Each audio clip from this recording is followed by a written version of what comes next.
Symbology of the Bible, Volume 3. Hornets. Along with locusts, bees, caterpillars, and other creatures, hornets have symbology. Deuteronomy 7 verse 20. Moreover, the Lord thy God will send the hornet among them, until they that are left and hide themselves from thee be destroyed. The Hebrew translated as hornet is Tzara, Sarah, a wasp, as stinging.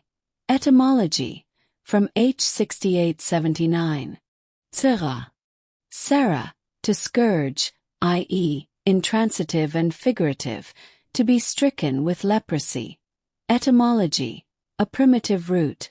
KJV, leper, leprous. When a wasp stings you, the result is, quite often, a welt on the skin. Many stings can produce a skin that resembles leper spots from all the welts. Leprosy is symbolic of rebellion, so turn to the living water and receive new skin.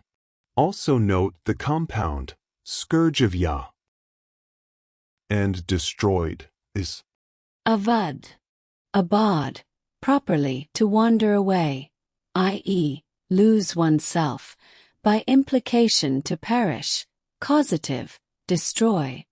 The prospect of the advancing children of Israel caused some to hide and rebel against their master, and they wandered away, meaning they left the area. The hornet is employed here also. Joshua 24 verse 12. And I sent the hornet before you, which drave them out from before you, even the 2 kings of the Amorites, but not with thy sword, nor with thy bow. This is the same hornet, but the enemy weren't destroyed, they were driven out. The Hebrew for drave follows. Garash, garish, to drive out from a possession, especially to expatriate or divorce. The spirit of rebellion arose in the people of the land, and they were divorced from their land as they fled the possible destruction of their population. Exodus 23 verse 27. I will send my fear before thee, and will destroy all the people to whom thou shalt come, and I will make all thine enemies turn their backs unto thee. 28. And I will send hornets before thee, which shall drive out the Hivite, the Canaanite, and the Hittite from before thee. 29.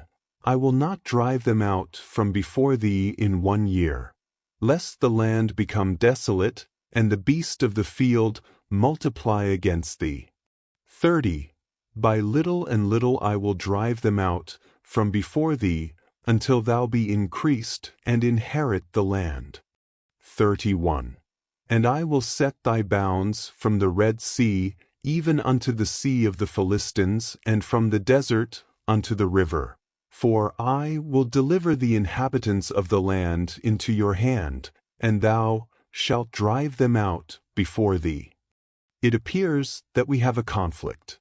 Yahweh says he will send hornets to drive out 3 tribes, and then tells the children they will drive them out. The keys are, by little and little, and they will turn their backs. This was a slow process whereby the people of the land eventually wandered away and became lost to history, much like the house of Israel, future to that time. The spirit of rebellion against their rulers caused the people to leave, which is the meaning of turning their backs to the children. And any remnants of people in the land, the children drove out. We can make an interesting observation regarding the people rebelling and leaving the land, and a parallel to the house of Israel. The people leaving, turning their back on the children as they did so, can be applied to the end of this age, when the people will rebel against the dragon and the beast when the truth is known, and they will come out of confusion. Revelation 19 verse 11. And I saw heaven opened, and behold, a white horse, and he that sat upon him was called Faithful and True, and in righteousness he doth judge and make war. Like the people turned and left, when they saw the children coming, many of the deceived will leave the dragon's den, realizing with shame their error. It can also apply to the apostasy. More scripture dealing with the scourge of Yah. Psalm 44 verse 2. How thou didst drive out the heathen with thy hand and plantedst them. How thou didst afflict the people and cast them out. 3. For they got not the land in possession by their own sword, neither did their own arm save them, but thy right hand, and thine arm, and the light of thy countenance, because thou hadst a favor unto them. Here Yahweh afflicted the people in the land, and they turned their backs and left. On another level, we can propose that many of them saw the light and rebelled against their idol-worshipping priests and rulers. Isaiah 9 verse 2. The people that walked in darkness have seen a great light. They that dwell in the land of the shadow of death, upon them hath the light shined. It is even prophetic of the end of this age, when many will come out of darkness and walk in the light. And we have this. Deuteronomy 2 verse 27. Let me pass through thy land. I will go along by the highway. I will neither turn unto the right hand nor to the left. 28. Thou shalt sell me meat for money, that I may eat, and give me water for money, that I may drink. Only I will pass through on my feet. 29. As the children of Esau, which dwell in Seir, and the Moabites, which dwell in Ar, did unto me winky face until I shall pass over Jordan, into the land which the Lord, our God, giveth us. 30. But Sihon, king of Heshbon, would not let us pass by him. For the Lord, thy God, hardened his spirit, and made his heart obstinate, that he might deliver him into thy hand, as appeareth this day.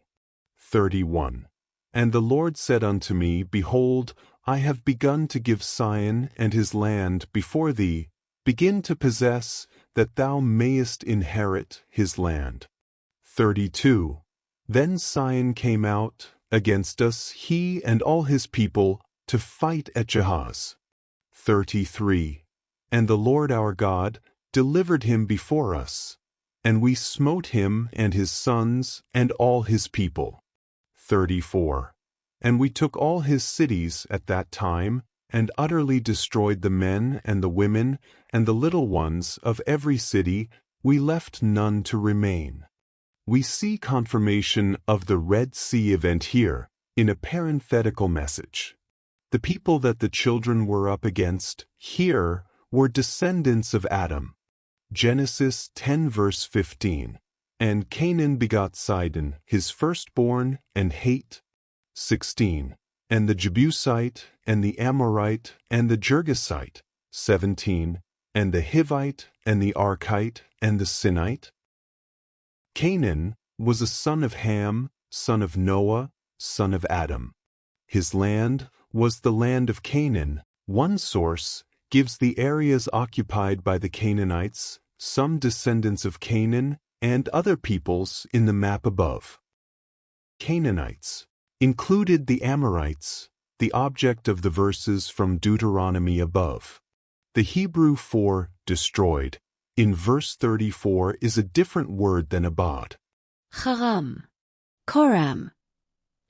H. 2763. A primitive root, to seclude, specifically by a ban, to devote to religious uses, especially destruction, physically and reflexively to be blunt as to the nose, make accursed, consecrate, utterly destroy, devote, forfeit, have a flat nose, utterly slay, make away. As with the previous verses, the primary use of the word is seclude by banning, and is especially applicable in religious contexts.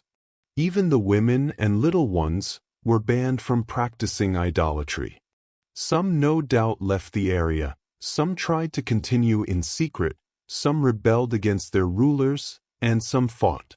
Those who refused to be intimidated by the hornet and refused to be forcibly exiled are the ones who were destroyed by the sword. To conclude, in verse 33 from Deuteronomy, Yahweh delivered King Sion. The Hebrew word is Nathan, below, and he also has a prominent role in other certain events. But we see the wide range of uses for the word: to give, appoint, add, apply, deliver up, etc. And smote can mean cast out. So, it is reasonable to propose that Yahweh appointed the king and his people to be cast out as fellow Adamites who had fallen away to idols and no doubt were influenced and corrupted by the fallen ones in their past. In fact, as we learned in Genesis, they were here again later around David's time, the Geber of the Philistines and other tribes being their offspring.